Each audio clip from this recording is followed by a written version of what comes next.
On Fred, you can customize your graph by selecting a specific range of dates you want the data to be from. There are 3 handy ways to do this. Today, we'll be using the Consumer Price Index, also commonly referred to as the CPI, to help us with this. One option is to click on one of the already given range choices.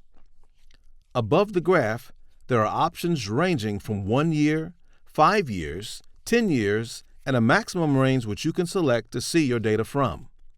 Your graph will update automatically. Let's try clicking on the 1-year option on the CPI graph. We automatically get a new graph displaying only data points from the last year, like this graph above.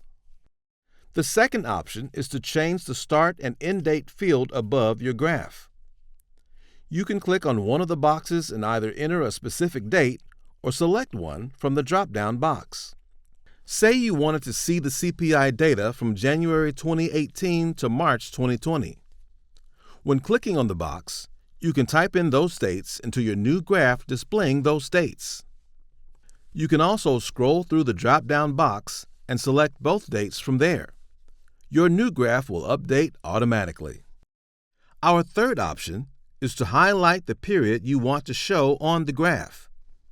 If you're interested in a specific area of the CPI graph, click and hold your mouse at the portion of the graph you want to start at.